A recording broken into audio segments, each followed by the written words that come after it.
And we are now officially live, people. Hey guys, Dave from Nerdarchy, 4 nerds, by nerds, hanging out with a bunch of nerds over here. Hey, Hey, I'm I'm Ted. Ryan. And I'm Nate. There he is. So with that, we're gonna do our weekly nerdy news live, and if people show up and want to do a Q&A, we're gonna do that. And let's see, we're trying to turn on that feature right now, but for some reason it says this feature is disabled, which I don't understand. So for you guys out there that are watching that didn't happen to get the Facebook preview or whatever have you, reason we're doing this is East Coast is kind of snowed in, so we're kind of doing this live because travel ain't so easy right now. Yeah. Well, I mean, we can all be in each other's houses, over the internet. So from the comfort of our own living rooms or whatever. So that does make it easy. So for whatever reason, the Q&A feature does not want to work. Well, that's cute. So you guys want to start with the nerdy news while I try and figure out how to make it work? Well, I guess that's me since I don't think the other guys have it. So if you guys haven't already signed up for the newsletter, you want to definitely go do that. It's a great way to get weekly gaming tips delivered straight to your inbox, as well as learn how to game with Nerdarchy.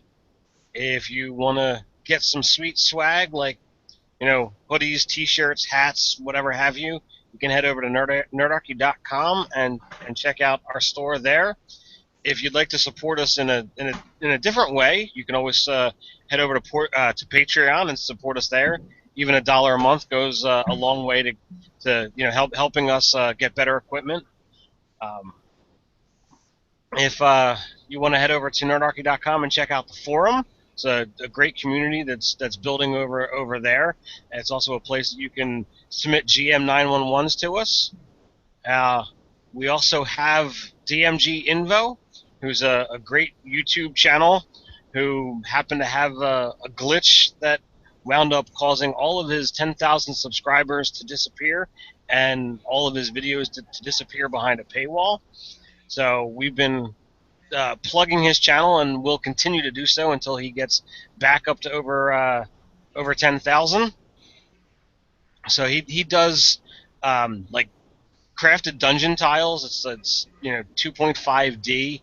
All of his videos are done in a time lapse situation so that it kind of hurries through his process. They're all really greatly edited. They're short. He does a really great job. So if you're a crafter and would like to check out his channel, please do so. If crafting's not your thing, but you have friends that might be into it, feel free to point them in his direction. He would greatly appreciate it. Over on YouTube, Nate the Nerdarch has started doing a new channel as of the turn of the new year, and that's video gameplays. Nate, you want to talk about what games you're doing over there currently?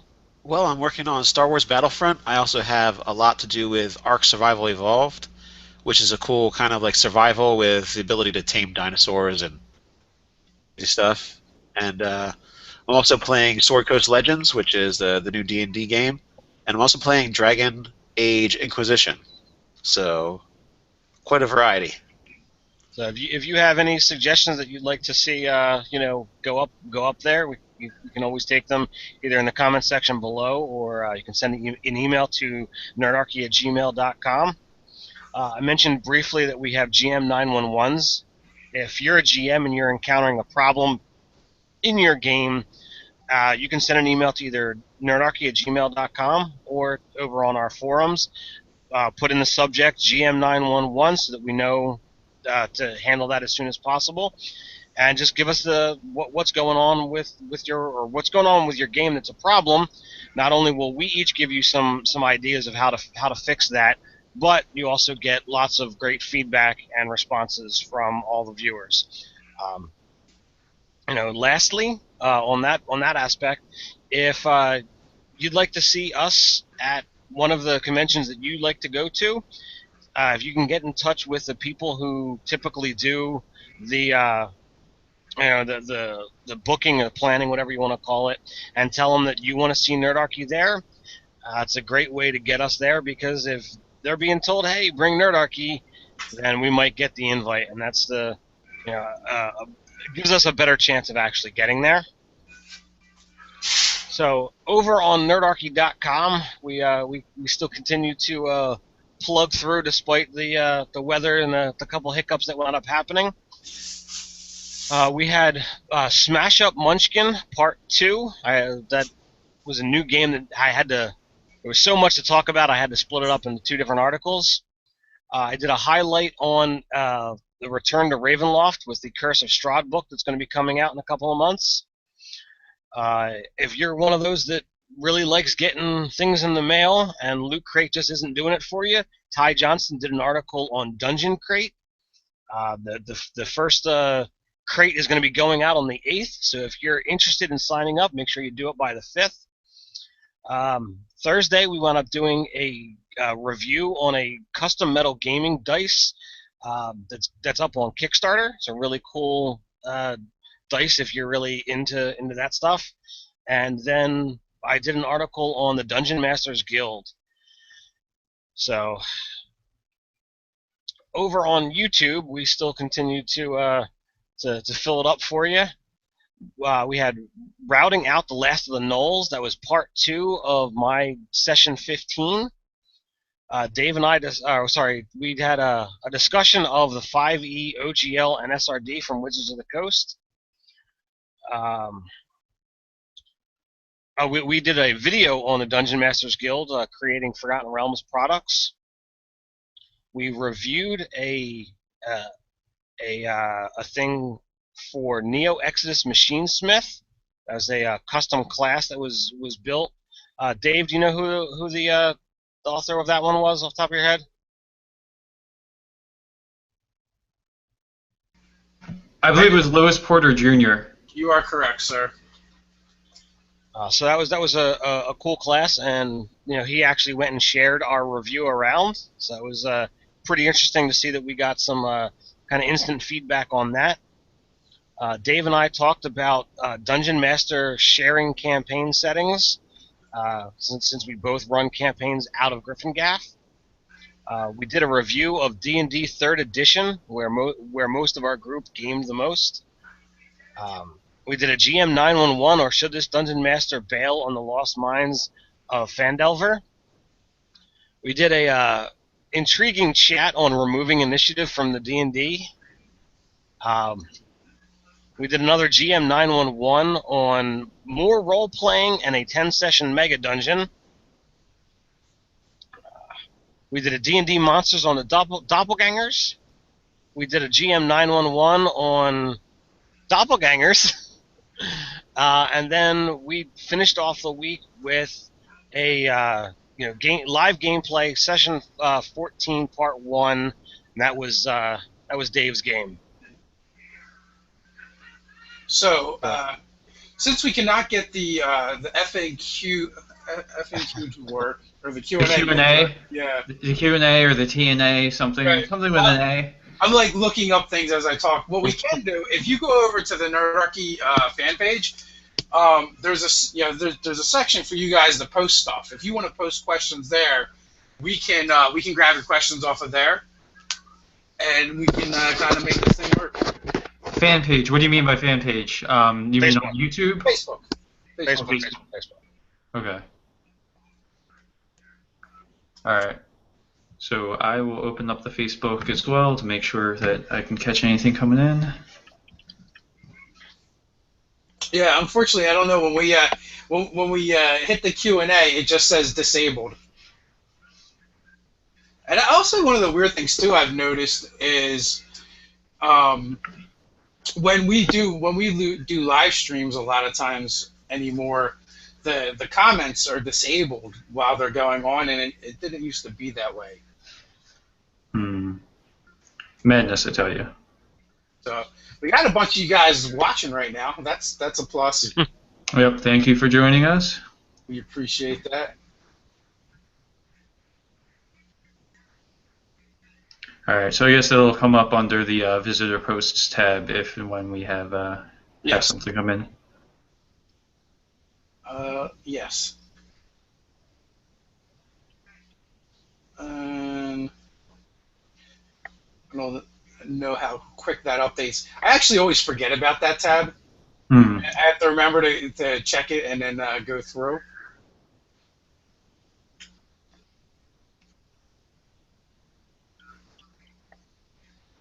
So for you guys that aren't in the Northeast, we are we're in the middle of a blizzard right now, and I've already done 2 tours of duty out there with the shovel.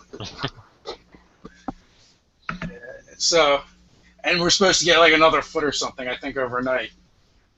Yeah, I myself have gone out a couple of times. I felt there was no need for the push, since literally wasn't going anywhere. True, but my theory is, I don't want to shovel 2 foot of frozen snow. Yeah. It's going to be hard enough. The second time was real easy. The first time was a bit of a ball breaker. I had a moment of panic where I was like, where did I park my car? Because, a white car under snow with, like, all the other white cars are going to be super common. But then I remembered where I parked, so that's good. Nice. So again, in case you guys missed it, we're not able to get the Q&A to work for us. And so what we're doing is, if you go over to the Facebook fan page, and you can post over there, and we'll grab the questions from there. We have someone testing out the Q&A right now. Do we? Yeah, maybe we get some tech support.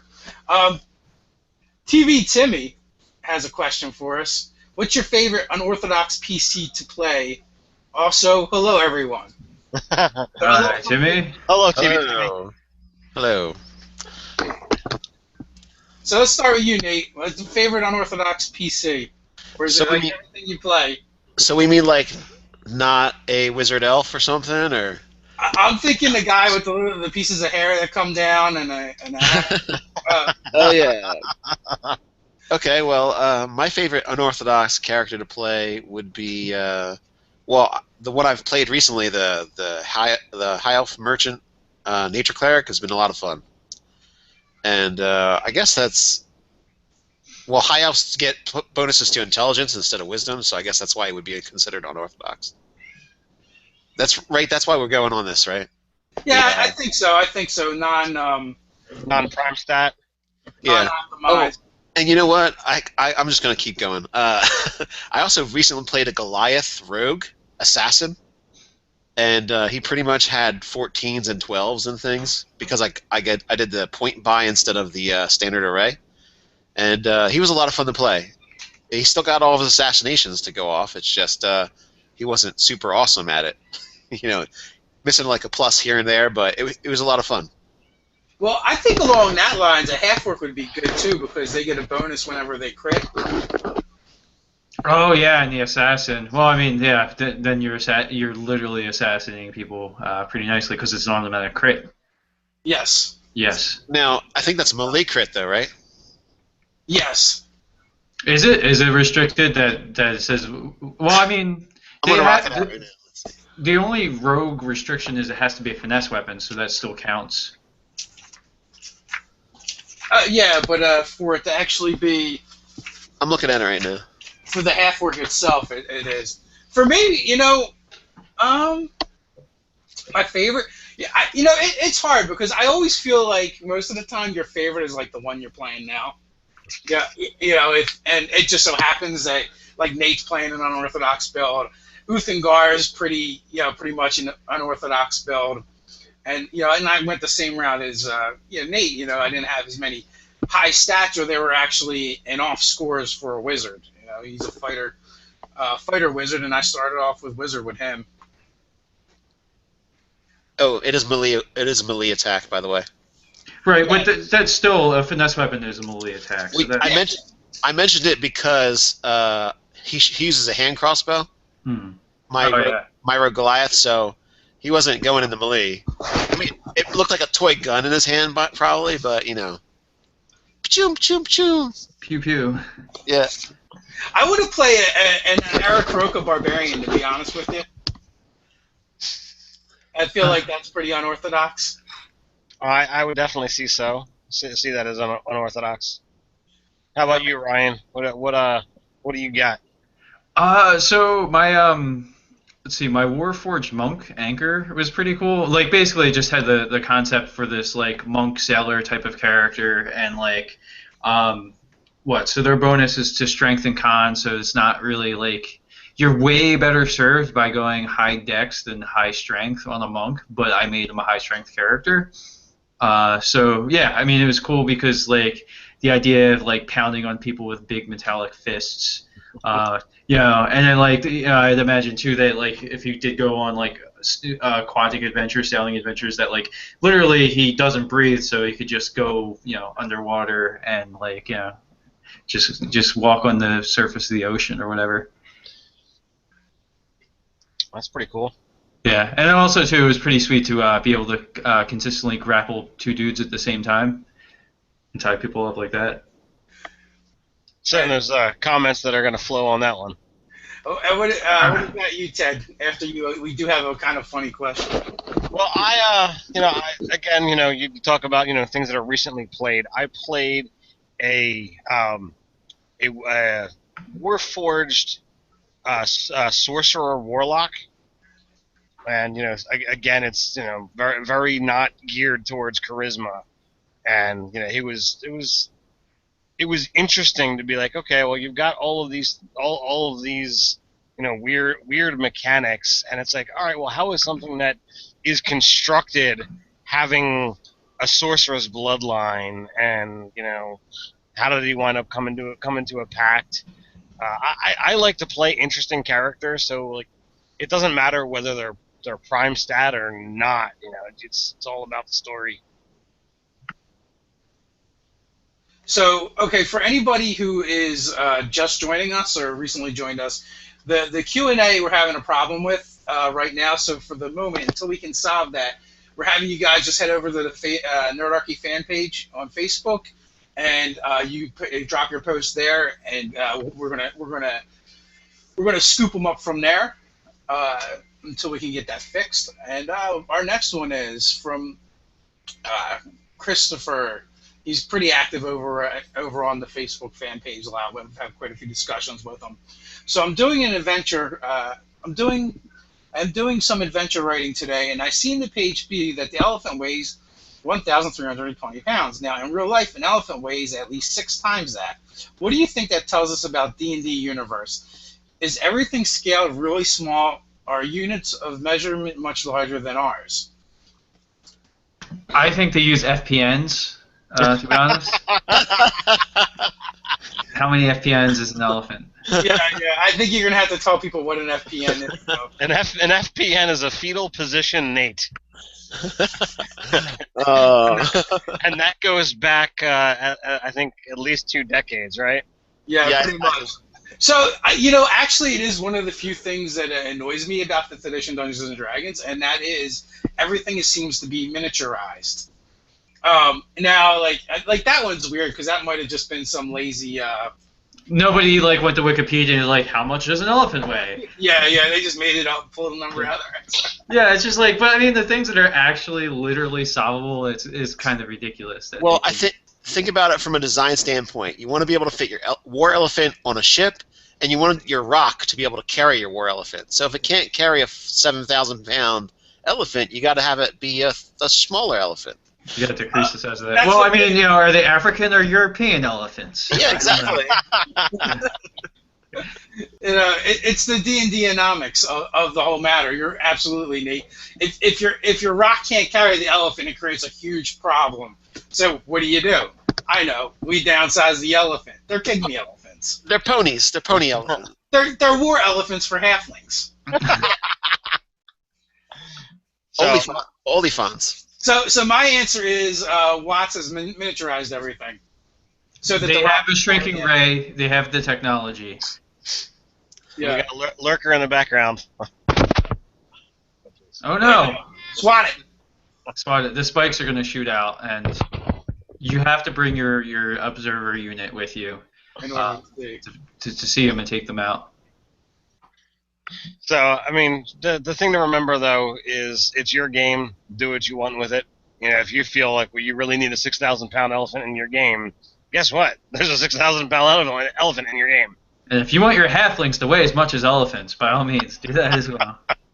Yeah. Yeah, I mean, literally, when the last time I ran a dragon encounter, like the dragons are too small for me, in my opinion. So I just made it bigger. Hmm. I just inflated that sucker.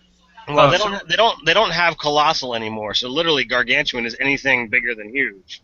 Anything bigger than a bread box. So it's like, so gargantuan. You know, the sky's the limit. You know, make it as big as you really want.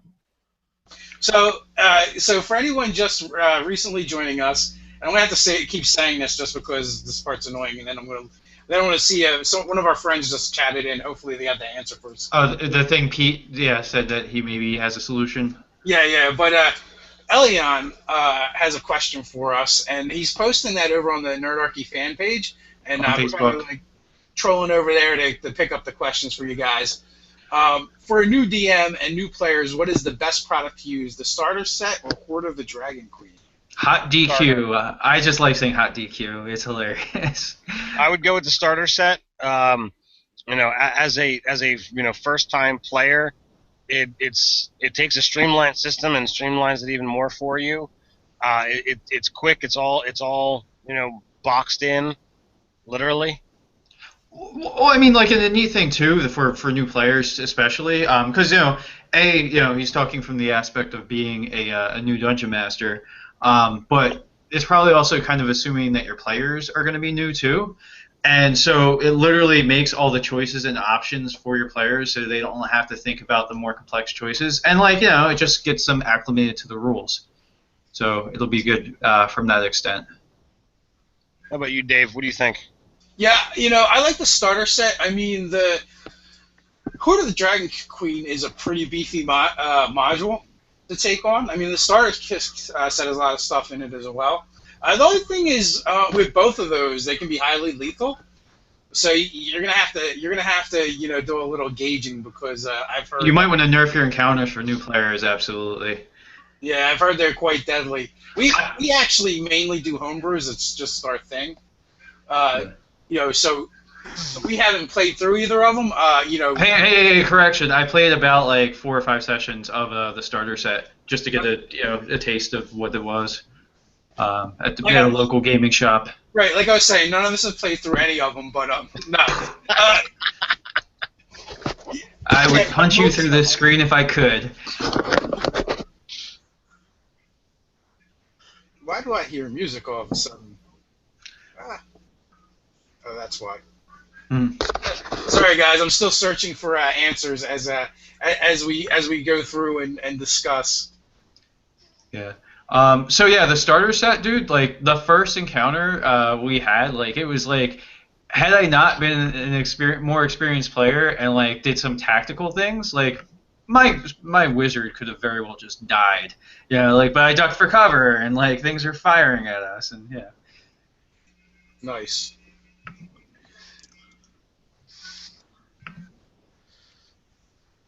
Yeah, I've only played about 3 of the Hoard of the Dragon Queen, so. Well, with your experience on that, Nate, would you agree with what they're saying about it being a little more lethal? Oh, it's deadly. It's deadly. They ain't fucking around. They are screwing around. I think they want to see a little more character death than you want to, Ted. Yeah. Yeah. So according to our tech support, the only way to fix this is to go offline and then come back on. So we're not going to do that. We'll just keep running with it as is. You guys can just head over to the Facebook fan page, drop a comment over there. We'll scoop it up and throw it out here for now. And next time we'll do better. We aspire to do better. Yeah, I wonder if when we're off air we can test with the Q&A and see if it's supposed to run even off air. We can ask trolling questions to one another. Yeah, pretty much. We basically decided we were going to do. We had talked about doing this yesterday, and today we're like, hey, we'll do it, and why not make it a Q&A as well? So you guys, if you happen to be snowed in like we are with nothing better to do, you can post questions and will yammer at you or some such nonsense. So on other news, I've actually I kickstarted or I took part in a Kickstarter a while back called Death and Taxes. You And actually just kicked a puppy. I just kicked the puppy. Yeah. Well, the thing that really intrigued me about this Kickstarter was the fact that it was an old school box set adventure, and it was for what did it an ORS, right? They were using it, but if they hit certain levels, they were going to do Pathfinder, and they were going to do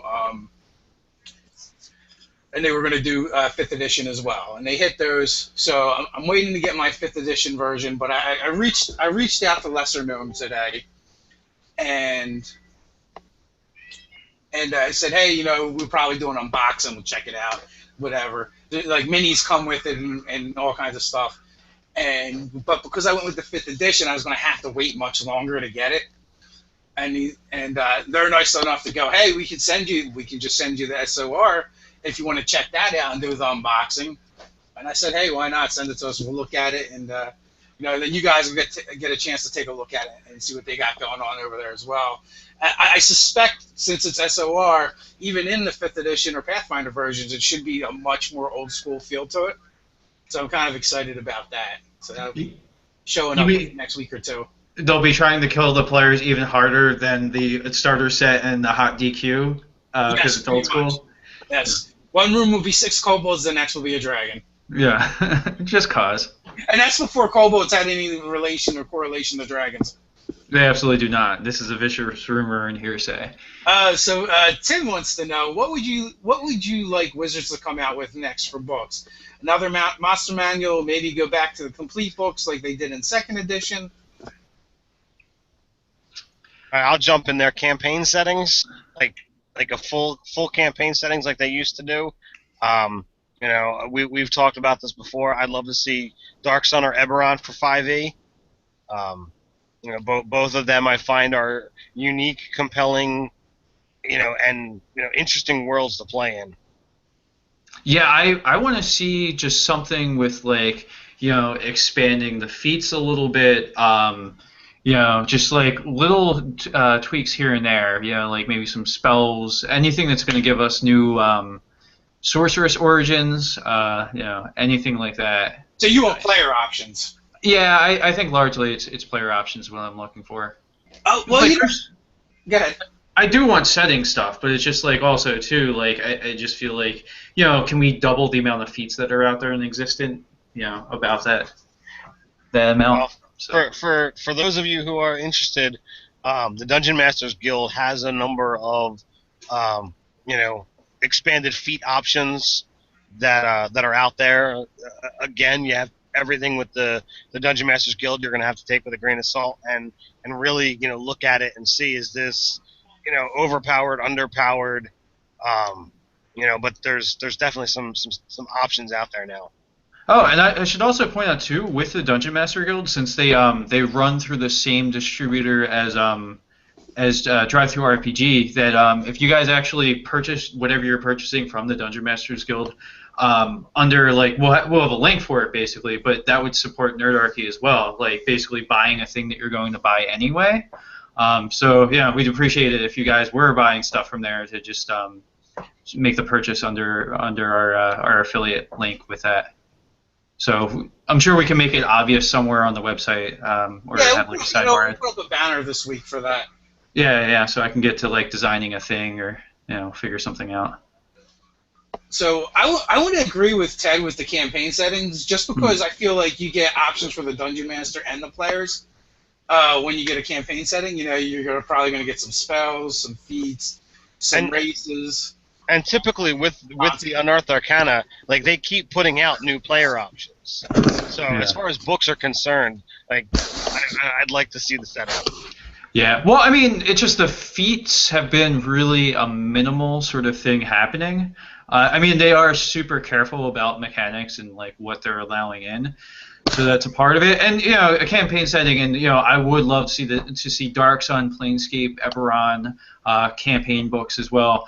I wonder, have they decided to maybe move away from that as a business model because it gives too much like material for people to use, so that like if they keep releasing campaign settings and arcs, or like basically story arcs within the campaign setting, I wonder if that's just giving them more exclusivity with like the property, you know? I've read some articles. One of the articles stated that basically they want to do everything that is story driven, and they're going to create things based on what the story is dictating. So if someone says, sorry, I had a child interrupt me with good night. Good night, sweetie. All right. Nate is really a child. There's like 3 children stacked on top of each other in a Nate suit. So basically, the gist is all the things that they've brought out are all storyline. The reason they had Aarakocra, the stuff for Aarakocra, is because it's part of the story. So they weren't just going to say like, here, let's make 20 races and just slap out a race book or anything like that. They're going to, as the stories and things they develop. I mean, they could just develop into a campaign setting whenever they felt like it, really. But there's so much stuff in Forgotten Realms. I mean, they could just sit on that forever doing things from Forgotten Realms. Yeah, I really feel like they're being super cautious with their releases. And I think it's more out of a business model than anything. I'm sure that they're under a tremendous amount of pressure from Hasbro to do well. So part of doing well for them is not putting out products that people aren't going to buy. So they're kind of like picking and choosing. And for you people that are just joining us, just so you know, we messed something up with the Q&A feature, or I did, I should say.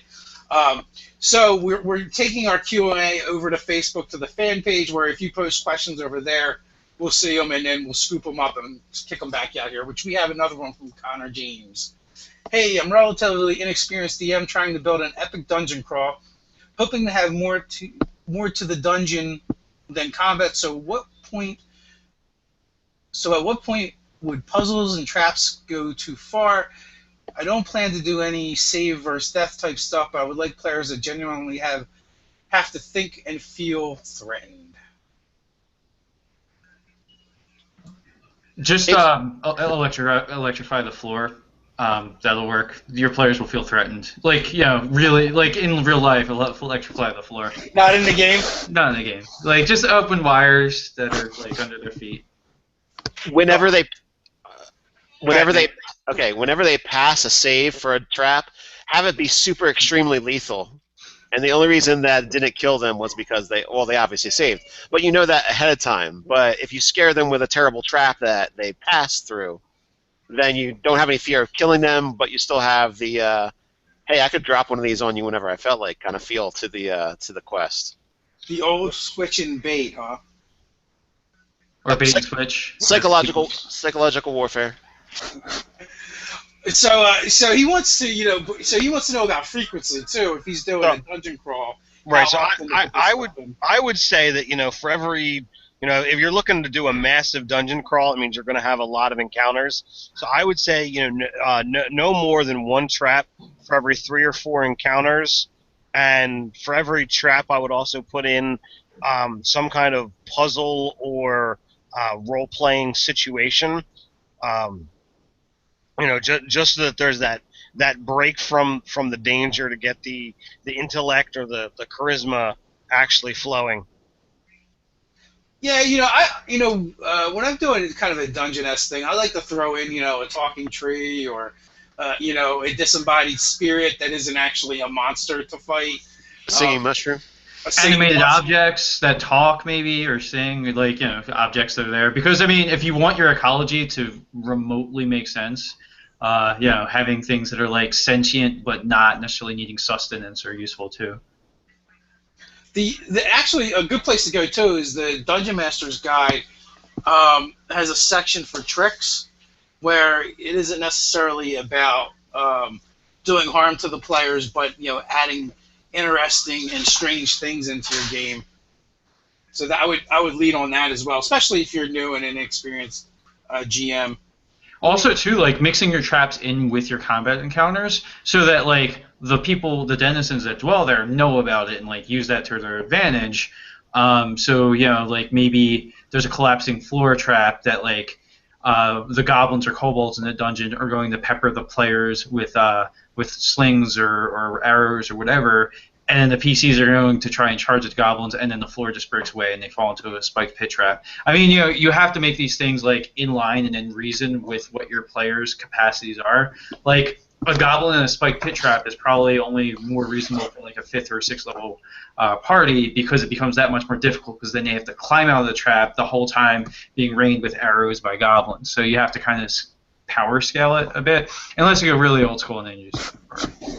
I once did an encounter with kobolds that there was a spinning blade trap that was at like the 4-foot level, so therefore like the kobolds could purposefully set it off and it would go over top of their heads, so they were literally immune to it, and anyone who was a medium-sized or smaller medium-sized or bigger, would obviously be able to get hit by the trap. So the one halfling in the party, he got off scot-free, but everybody else, still had to make the save on the trap. Yeah, no, that makes sense too. Or even like things where traps where people are pulling switches or levers to activate it because they know it's there and it's a function. And Ted's totally got a lurker. What was I even saying? Oh, there's another trap I had in a low-level adventure with a kobold lair, where there was like a crevice that the players had to go through, and one of the players, I purposely put it there for players that were wearing like metal armor, that the walls were coated with this like oily type of substance, and like the spark of them scraping against it, like if they had to make the save, and it basically like lit on fire the little tight passageway. So things like that. So the one thing I would add is lean heavily on 297 and 298 of the DMG, because that's where your traps and tricks are. So you'll get there's some great ideas in there, especially the trick section. If you just want to do interesting things to put in there that are either inconsequential or annoying to your players. For anyone just joining us, again, you can head over to Nerdarchy, the fan page on Facebook, and go to the visitor post section, and we will be taking your questions there, because some bonehead messed up the FAQ section when Q&A. Why do I keep saying that? The Q&A section when I set up the Hangout. And we do have a couple more questions over there now. So we have Jeremy. Hey guys, thanks for the great content. I especially enjoyed the Jedi and 5e stuff that inspired me to make my own version of the Sith. I figured out how to make Power Ranger type characters in 5e at 20th level, but I want to make them playable at lower levels. Should I make custom classes for each team's role, or would it work better as a custom background over existing classes? Keep in mind the goal is to make multiple different magically transforming superheroes that use martial arts and various weapons. They're all just monks, right?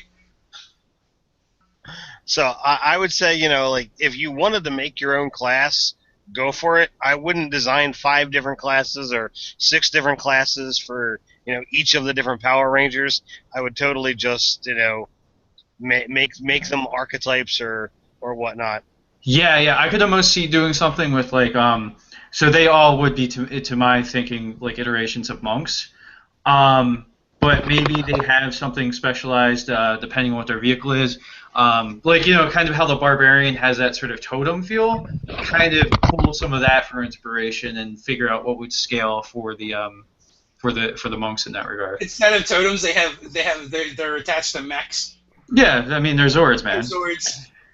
All right, now is it all the people are Power Ranger people, or are there some non-Power Ranger people? No, he wants to know like how would you do it if you wanted to have a Power Ranger, class? Would you make a custom class? Would you make it an archetype? I would probably do all monks and do different versions of the elemental monk, which is one of my least favorite monks. But I keep forgetting that the Kai points return after a short rest, don't they? They do. Yeah, so I mean that's actually it's actually a pretty powerful class when I think about it that way. But I would just make up things like, maybe I want one of the Rangers to have poison powers because it's a poison Ranger, and I don't know enough about all the different types of Rangers, but I would say that way you could just especially because what I'm thinking is the elemental monks, they use basically several spells are directly translated into the Powers. elemental monk's powers, and you can kind of go on that as the scale. So you can say, well, this 5th level spell costs 11 Kai points or whatever, so I'm just going to say, well, this spell would be really good for a Power Ranger to have, so I'm going to take it, and it's going to cost this many Kai points, and bam, done. How many Kai points, Nate, do you think it is to do all that extra, the stuff that they do? No, they can do that as a reaction, Dave. Oh, okay, okay. That is totally free. That's just panache or whatever it is. Nice. So much panache. So There was a question from Greg Florielli. I don't know. Who's good with Italian names? I'm not. It's Floriolli. there's a question from Greg. Greg's got a question. So basically, it was in regards to what is our favorite races and classes to play? Well, Dave hates dwarves. Yeah, I'm not a fan. yeah. If you're not able to tell that, I'm a little fond of the dwarf, being the master race and all. My favorite class is Psionics, and my favorite race, I like elves overall. Oh right, I forgot my favorite race. It's also dwarf. Favorite class and race actually is dwarf. I don't think I actually have a favorite class, to be honest with you. At different times I feel like playing different things. Sometimes you feel like you're nuts, sometimes you don't. Well, second edition, I played more elves than anything else. With the release of third edition and beyond, I've almost always, or not almost always, but I've chosen more humans than not. I just like that bonus feat at first level. Just it packs too much of a wallop to not want to go down that road. So, for the most part, I love monstrous races, but humans are what I play more than anything else. Class-wise, my favorite class is cleric because I find it's the most diverse. Because whatever thing you're into, there can be a religion of it. So I find that's very compelling, very interesting. I like being the person who helps bind the party together. It's a good leader role, which I find myself in, even when I'm not playing a cleric. Yeah, I have a bias towards halflings and an even greater bias towards rogues. So go figure. Like probably a good 70% of my characters are rogues. I will play absolutely anything. All things appeal to me, like monks, barbarians, fighters. Well, actually, Ryan, for 5th edition, you played more paladins than anything else. Yeah, I mean, there's been some fun things with that, but it only kind of sort of happened that way. And most of those games too were largely one shots, or like maybe there was 3 sessions. Short runs. So, yeah. So whereas like I figured I'm playing a rogue, I was playing a rogue in your campaign, long standing. So that was I wanted to veer away from that, but I'd love to do some warlocks, but only so many sessions, so many games. Yeah, I like all the demi-humans, really. The dwarf, the halfling, the gnome. They've always been the ones that I've gravitated towards. And then, classes, it's not as much. If I had to pick anything, maybe Druid, going back to like the 20 years or so I've been playing the game. But more or less, as long as if it's short, I'll figure out the race for it, pretty much. So we have some more questions coming in, and for anyone just joining us, sorry that we have to keep repeating this because I messed up, is we're taking them over on Facebook, on the fan page, the visitors post section, and we got one from Gareth, our good friend DMG Info.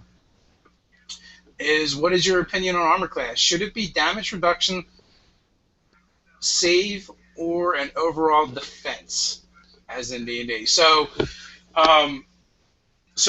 armor class is kind of weird. Like if you look at a game like Mutants and Masterminds, where they actually do both, where your armor class is a static defense like D&D, and there's a save mechanic to it as well. And then, again, D&D static defense, and then or damage reduction, which I guess that would be like a soak in other games, Right. pretty much. You guys' thoughts? It does add a bit of mathing to things, like if you're doing a damage reduction. Like it's complicates things, and it's like, all right, well, we're gonna get a little more. What's the term? Basically, where you're trying to construct more of a reality in your RPG, and Simulationist. Simulationist. That's the term I was fishing for. But yeah, like damage reduction with armor is going to be a lot more simulationist, but it's like you're now doing tabulations to figure out how much damage somebody takes. I feel that the system that D&D has is what I would prefer. I like mutants and masterminds, but the whole defense that constantly winds up saving against and going down at the same time winds up creating an issue because it's your armor class and your hit points all at once. So that can create issues.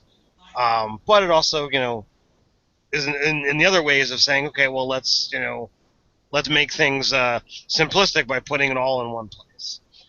But no, I wouldn't change the AC system in D&D at all. So, yeah, well, he's not asking to change. He's just asking our preference. Oh, yeah, well, that's what I'm saying. I like it as is. Well, as is depends on what game you're playing, actually. But I agree with Ted though, and Ryan pretty much. I like an abstraction. I like it where it's easy math and you're not having to figure out things. It doesn't become a roll off all the time. That's definitely my preference as well. And that being said, I could think of like how that could work. Like maybe I don't know, like your dex could actually be a function. Well, I don't know. Like you'd have to refigure ACs because for a moment I thought like, what if dex was also like a damage reduction? Like your plus could actually just negate that much damage, and then depending how heavy armor you're wearing, that starts to negate damage. But at a certain point, then you have like the knight can literally walk into a den of kobolds and not fear getting touched by any of them. So. I think the abstraction goes a long way towards solving the problem. I would rather have a lot of unique ways of describing what happens in combat based on the rolls, rather than all this extra rolling. So I'm cool with a little bit of damage reduction. You get some resistance in there where you're taking half damage of things, and then just one per attack.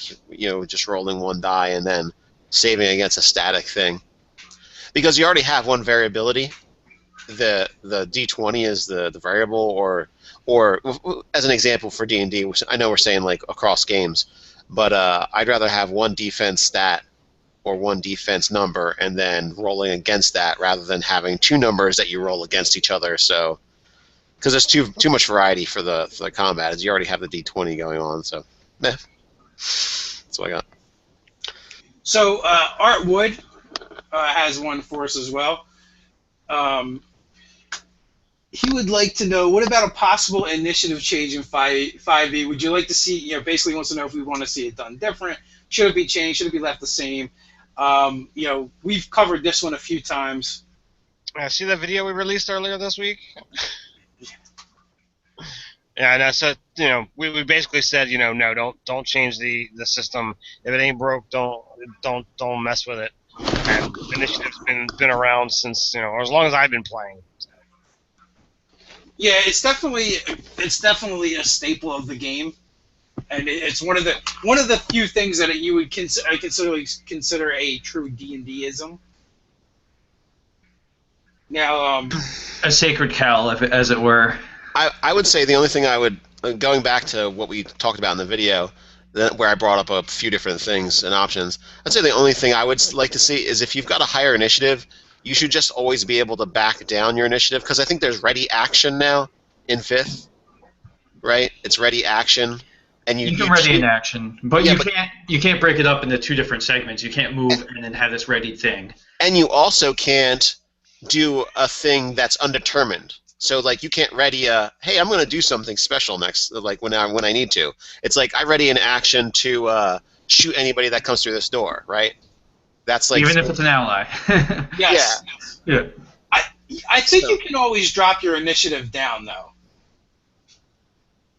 yeah. They might have not explicitly said about holding your initiative, but I'm sure we've house ruled holding initiative. Yeah, well, in case it's not in the book, I would say holding initiative is a big deal. And I think you should be able to move and then say, I'm going to wait to see if someone's going to run towards me or not. And I know that's more complex, but you only got like 5 or 6 people around the table. I think someone can handle saying like, well, this person has an attack that they're holding, basically, rather than having to hold everything until they. I don't know. It just. I would like to. I'd like to have more control. If you get in so much, but going first is not the best thing ever all the time. So even though I think if you go first because you have a high initiative, it should still be beneficial, even if you don't want to actually act first. So that's my thing. So we have a question for Nate now from the Okay. Bill. Okay. And he messages us over on the Facebook fan page, and that's where everyone else is posting their questions right now because of we don't have the Q&A working. So his question for you, Nate, is: are you going to publish the Psionics, all your Psionics information, over in the DMs Guild now that that's up? Well, it's very convenient that we're allowed to use we have the OGL now, so I'm looking into it. I want to review a lot of the material before I kind of make like a thumbs up decision, and I'd have to go. I feel if it was me by myself, I'd probably do it, but I got to talk with the guys first and figure stuff out, and So also revisit it because I want to make sure it's like good enough for publishing as far as I'm concerned.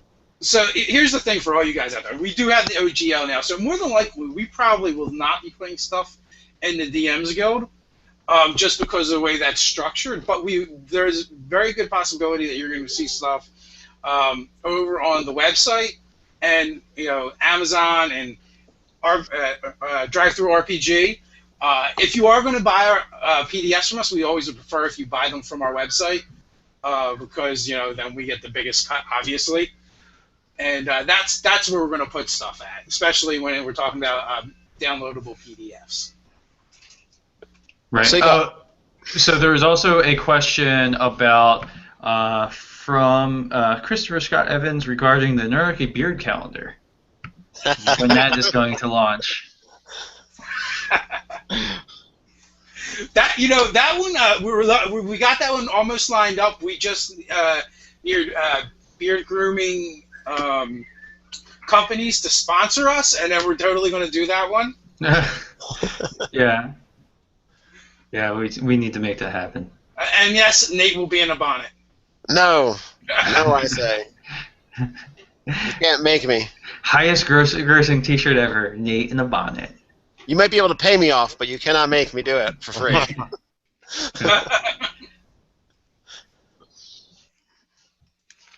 Alright, so now I'm sifting through. It's kind of weird how the comments and posts load over there as well. They don't always load in order. Oh, jeez. We got another one from our buddy down under, Gareth. I wonder what time it is there. Do you prefer games of D&D with characters of low, mid, or high level ranges? When I get to play a high-level game, I'll tell you. I like that one. Yeah. I prefer to play, mid to high, but it doesn't happen all that often.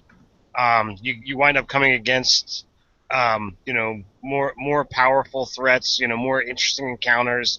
It really opens things up.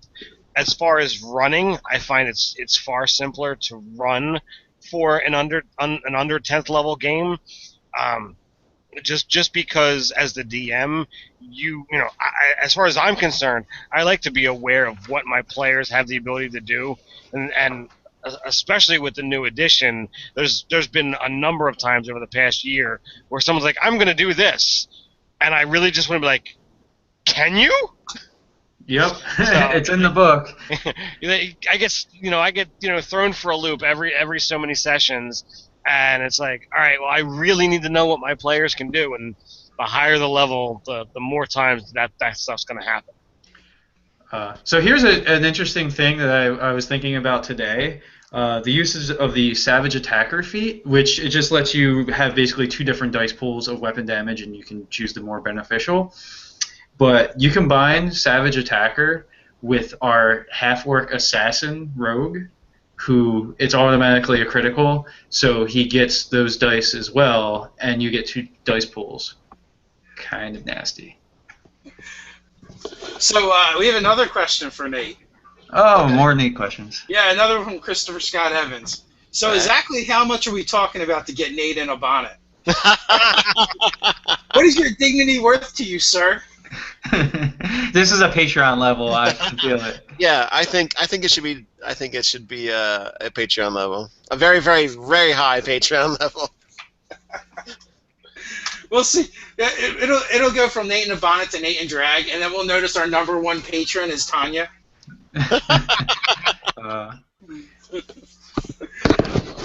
So I kind of jumped the gun a little bit on that one. And for guys and gals that are just joining us, we're fielding all of our questions from the Facebook fan page due to not having the Q&A operational at this moment. So if you post something over there, we will find it and we'll put it up here. Back to the level question. No, my question to that is, like, what do you guys consider low level, mid level, and high level?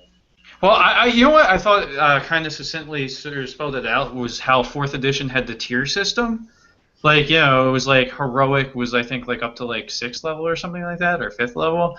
I forget the mid-range one, and then there was like epic or something, right? So that's kind of spelled it out nicely. Well, I can spell this out for you, Dave. You've got, you know, low, middle, and high, and 20 divides by 3 pretty close. So 1 to 7, 8 to 14, 15 to 20. There you go. Boom. Well, I didn't get to answer the start what we would start at. I like starting at like 3rd level, if there's all the players have played before, and just having like a regular level progression. So I like starting with your in 5th edition. I like starting with your actual archetype figured out, because there's so much character change that goes from the 1st to 3rd that if you already know what you're going to play and everybody's cool with starting at 3rd, I'd rather start at 3rd than 1st. And for what? I think Ted said it pretty clear with the low, medium, high thing for the level progression, like what you consider like a low-level campaign, what you consider a medium and high, and but playing a high every once in a while is pretty cool. If you're going to be like the retired heroes are going to go save the world or something, or the god you thought you killed is actually coming back and wrecking havoc with stuff, and you've got to go do something about it. That's like a cool campaign to do at high levels. But my goal with the campaign I'm currently running is to get it so that we can play through all the ranges for once, and I'm trying to figure out how to not give up on that and make that happen. Which guys are currently at 7th level, so we're moving along. Elion had another question for us. How would you run a session that places your players in the Feywild or Shadowfell? Okay, you're there. You guys all start out in a tavern in the Feywild or the Shadowfell. You guys are doing it wrong. Clearly, they must go through a book to go to the Feywild. No, they must go under a fallen tree arch or stone ruins or something. Yeah, I mean, I don't know. Do we spoil it, Dave? Well, it's already up. Oh, okay. Well, I mean, yeah, like in Dave's game, he literally had us get pulled into a sort of Feywild-esque world.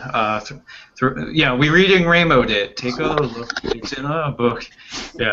Yeah, absolutely. Like, you can do anything that's kind of interesting. Kind of like a fun thing and a minor tribute. I based the session I recently ran off of the Labyrinth, and there was even a little bit of a shout out to Alan Rickman.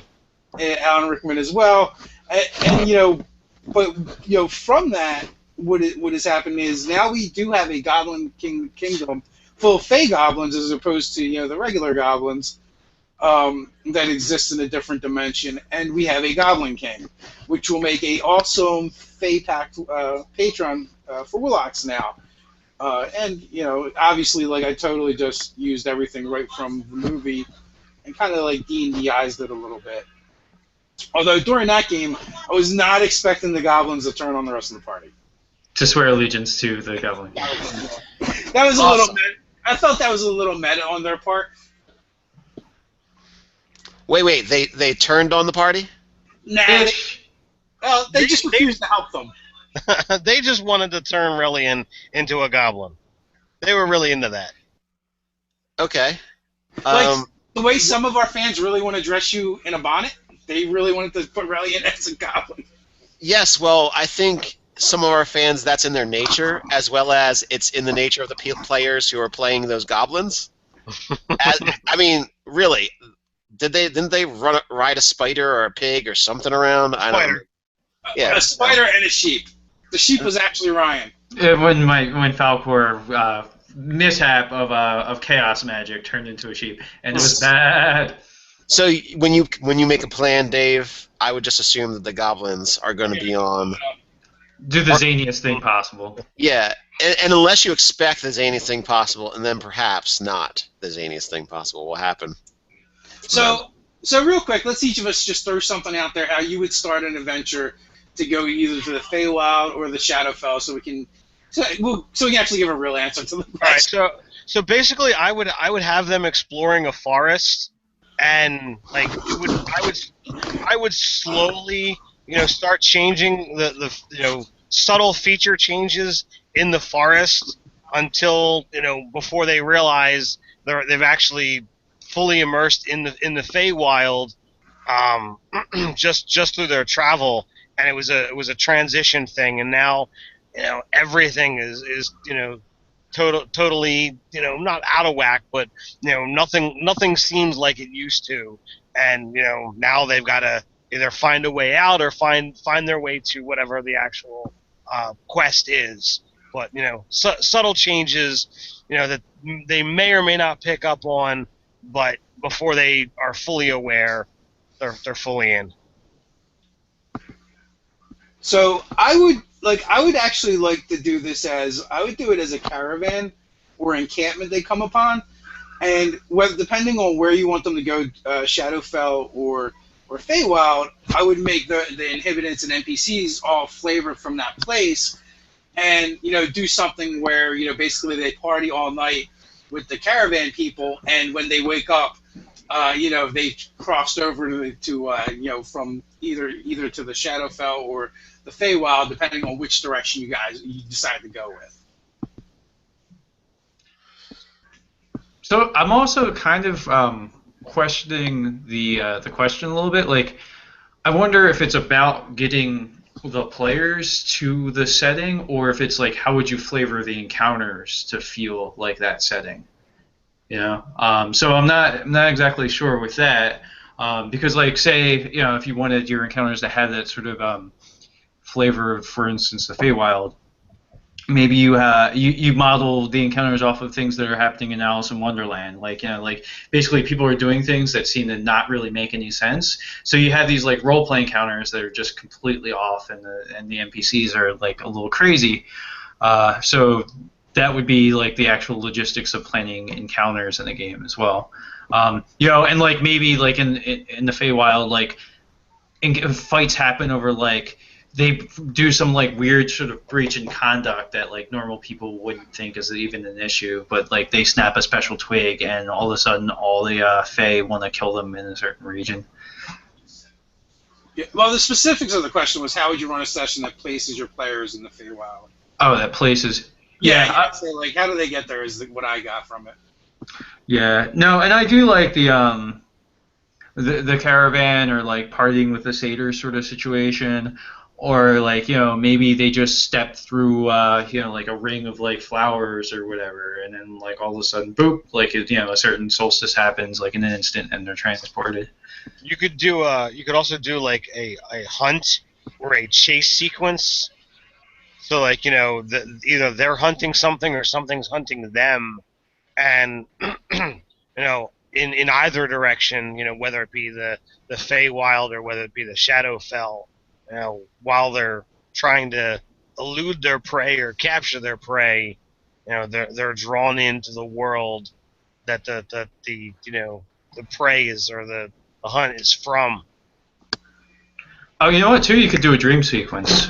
Just like it's a dream, but like they wake up with all the scars and injuries that they would have incurred while they were on this adventure. So we're taking these questions from over on the Facebook fan page. So you guys, if you have your own question, you can put it over there. Probably only going to take a few more at this point, but post it up over there. And hey, just remember, if you post a question and we don't get to it this time, perhaps next time, or maybe we'll just shoot a video on it. Gareth asked a really good question, and I just saw this being thrown around on Facebook today, and he wants to know, what do we think of the remake of the Labyrinth movie? Now, I've seen, people post as, hey, they're going to remake the Labyrinth movie, and then I also seen like some mild internet outrage over they're making a Labyrinth movie. How can they do that without David Bowie?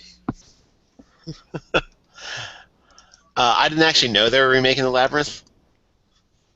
Yeah, I think it was just announced within the last day or so. Oh, okay. It was within the last week. It was definitely brought to the forefront with David Bowie's death. Well, I would give a shout out of maybe too soon. I mean, if they were gonna, if they've got their production run and everything of what they're gonna do, but they could have held back the announcement part. Yeah, they could have held back a little bit. Like, what's one or two more weeks of waiting to hear that it's going to come out? I don't know, what, in a year and a half or something, I'm sure. Yeah. I don't know. Like, I feel like it's the internet, so people will be outraged no matter what. Oh yeah, you'll get outrage from a group of people no matter what. But it could also be like a shitty, crass marketing thing. They're like, oh, well, I mean, everybody immediately associates David Bowie with Jareth, so let's try to cash in on the death of Bowie by like promoting our movie or letting people know about it right now. So too soon. So I'll slightly agree with the too soon. Until I get a trailer to see what it's going to look like. I'm just gonna put it up there with it's a remake. I'm tired of remakes. I wanna see there's enough original content out there that hasn't been turned into a movie that would be nice to see. So I'd rather see that than a remake. But if it winds up turning out really great, awesome. I'll watch it at some point in time.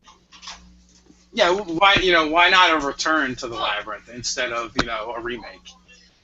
It's been long enough they could actually probably put out a really good movie.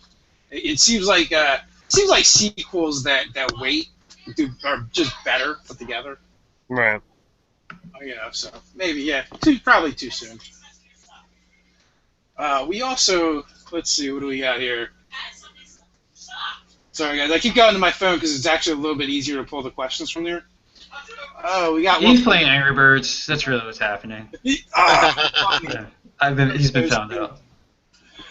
So Peter has a question. What is one thing you wish you knew before you created and incorporated Nerdarchy? There you go, guys. There's a zinger for you. What do you think? What do you wish we knew before we created and incorporated Nerdarchy? Well, I mean, strictly from the business aspect of it, like making it a business, because it costs money to incorporate and all that, or LLC is what we did. Having a more solid business plan, I think, would have probably been a smart play. Yeah, our business plan looks much the way we plan our sessions of D&D. Or Underpants Gnomes, something related to that. Yep, we need a step two.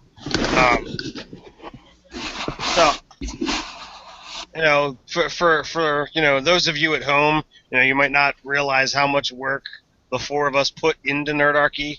So that's something that I wish I would have been a little more privy to, of how many hours we're going to be dedicating to Nerdarchy in a given day, week, month, whatever have you.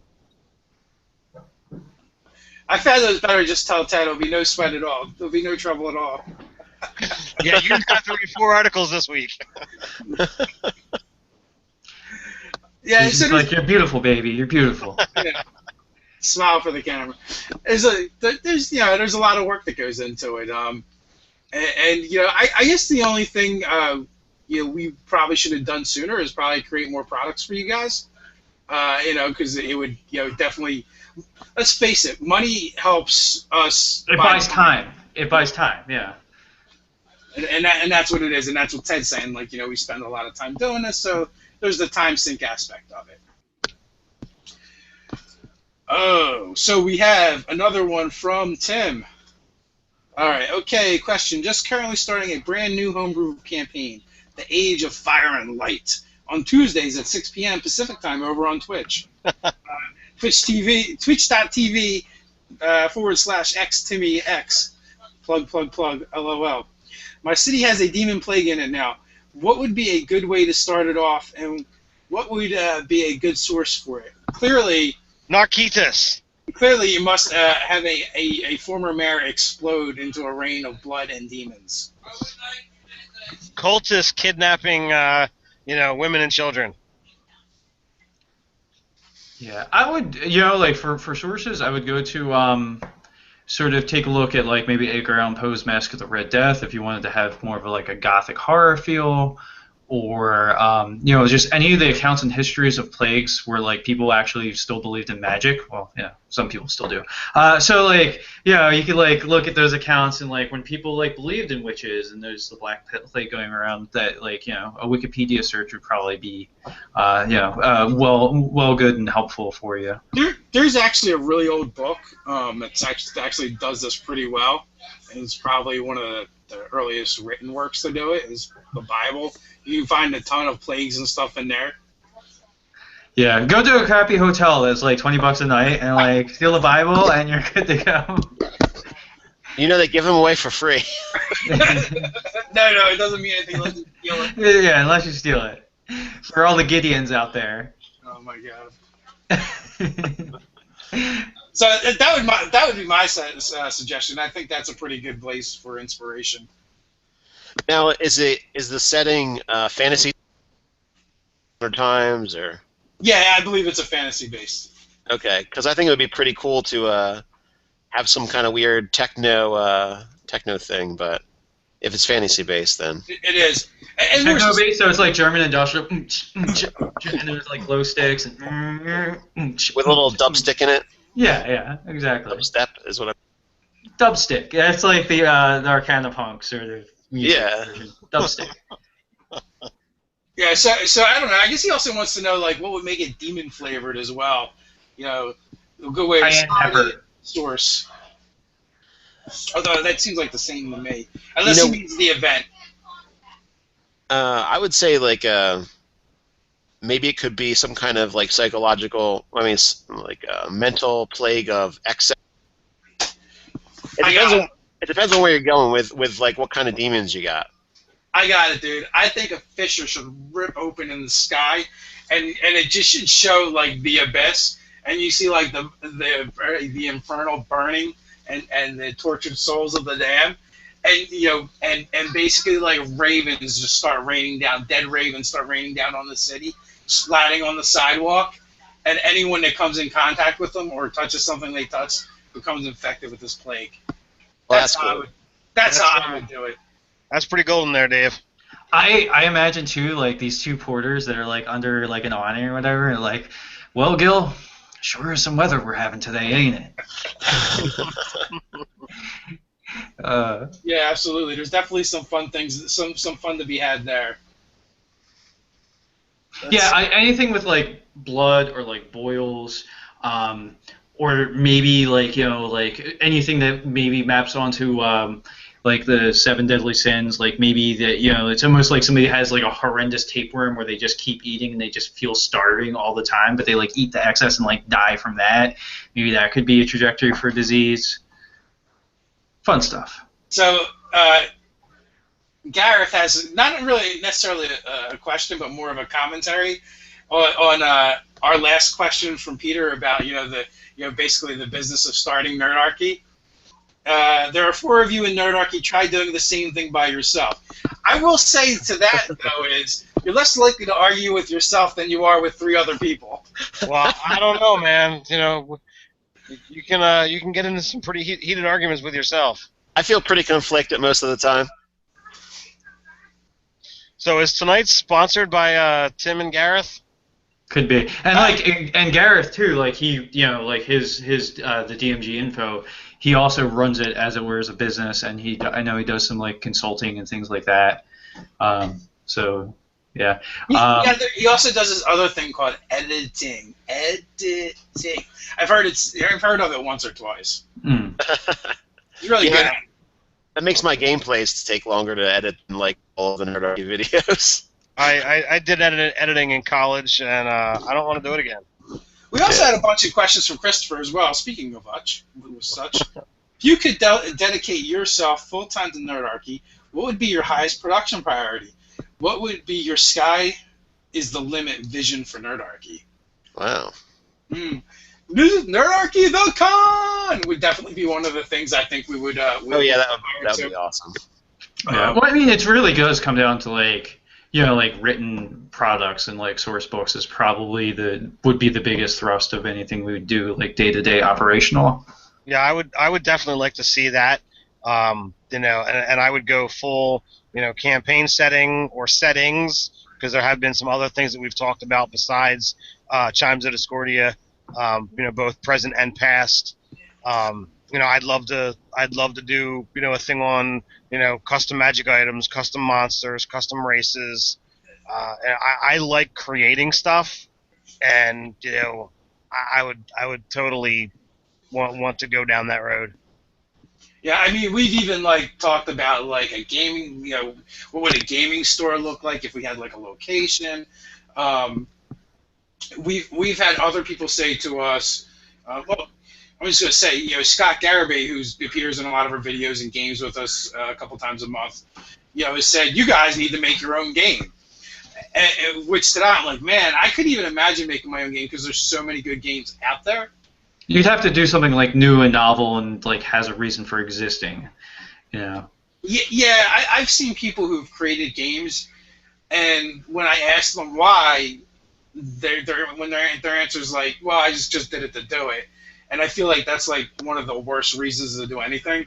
In my opinion, for Nerdarchy to develop their own tabletop RPG, we have to be solving a problem that isn't currently being solved in the market as we see it, or we need to have something very innovative that no one else is doing. Inspiration would need to strike and strike hard to really give us something that's new and interesting. If you look at Mutants and Masterminds, Dungeons and Dragons, 5e, Star Wars, Fate, you can do so much with these systems. I can't possibly think of anything that would be well, we've got our own thing over here. Yeah, so in that space, I definitely see us more as producing content that you can use within the confines of that stuff. Maybe it's adventures or something like that, or adventure path type of things. Definitely, we have some interest in doing some indie tabletop board games type of situations, something we could kickstart eventually. We've got some loose ideas and threads for that kind of stuff as well. Yeah, and the other thing too is just there are so many good companies that have put out good games that let you play in their sandbox and let you create material for their games. Well, and very importantly, as a business, let you profit off of it, because if you're going to run a business, you got to you got to make money doing it. So it'd be really hard. I mean, we could easily create content for Mutants and Masterminds, which is a game we really enjoyed. I believe Fate also has an OGL, which is another game we'd like to get into a lot more. Now 5th edition has an OGL. So there isn't really even a reason for us to, in my opinion anyway. Everyone does things for their own reasons. Yeah, because I could easily imagine Green Ronin going and making the 5th edition compatible version of Mutants and Masterminds, because it wouldn't take a lot of work to do that, I imagine.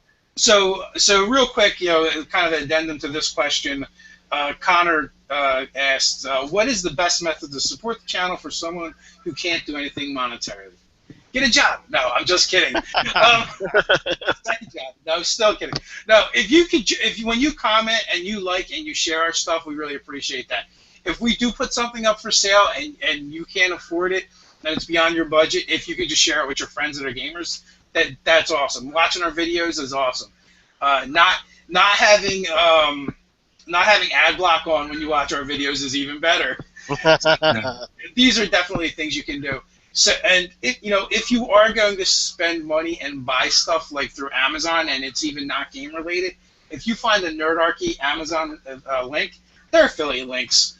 That means we earn a small commission when you buy something. It's like, like 5 to 7%. But it does help. Whether it's just it goes towards our hosting cost, or or us, saving money to buy better equipment or whatever. And we appreciate all you guys that choose to spend your time hanging out in Ted's basement and watching our videos. So thank you for that, whether you can afford to monetarily support us or not. Steve has a question. Hey guys, what is your opinion of Dragonborn and the Goliath? Woohoo, Goliath. There we go. Nate, since Nate is part Goliath. Now, are we talking about a union, a part Dragonborn, part Goliath, or are we talking about what's our take on these as separate races? That's exactly where Ted goes. First thought. So we're talking about a hybrid. How do I get them to make love, sweet, sweet love to one another? How do we make this happen? Yeah.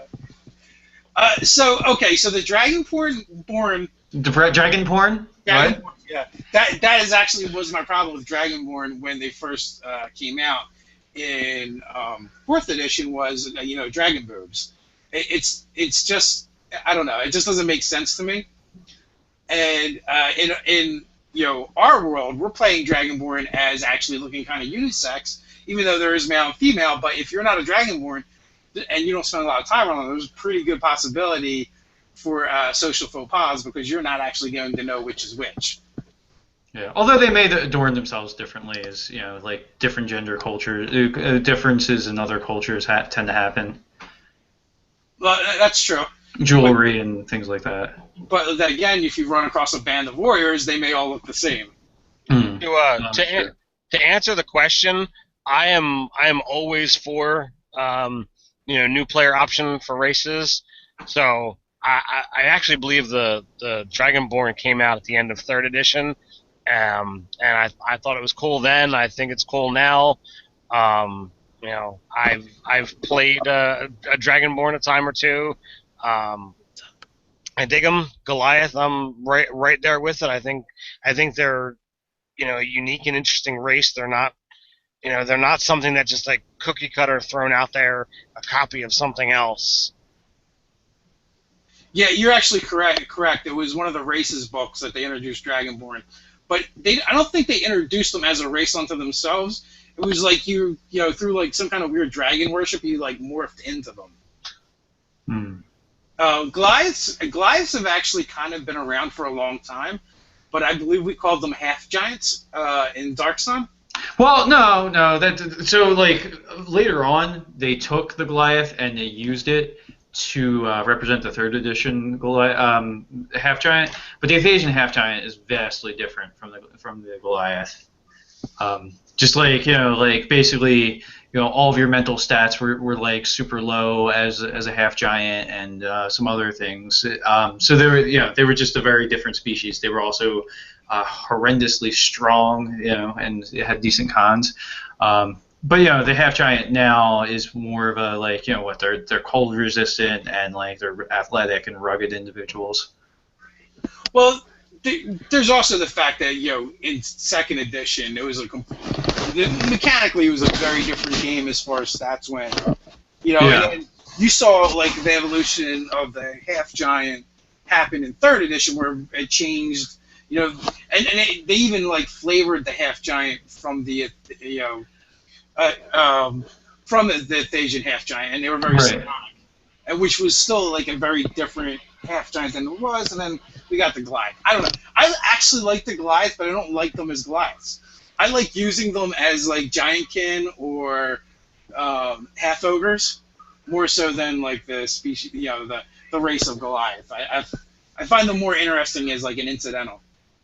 Well, yeah, I mean, they could be like the sort of like Giantkin, like the same thing where like you could have like Cyclops and Cyclopskin, who are like like maybe they might be on the larger end of the medium size range. So I guess that's our opinion on those. I don't know. You guys want to call it? We've been at it for a little while. We got to a bunch of your questions, which is cool. Unless there's any Yeah. other pressing question that's Unless there's something that's burning. Let's So see. we can take the questions that are there, and any that we feel is important enough to field, we can add that to our video record list. Absolutely. And thanks everyone that showed up and hung out with us. We've been from like 45 to the 55-ish range on viewers at short notice, which we really appreciate you guys hanging out with us, helping us get through the Nerdarchy trapped under ice. So maybe you guys were snowed in like the rest of us. So I appreciate you guys hanging out with us. So with that, until next time, guys. Stay Stay nerdy. nerdy.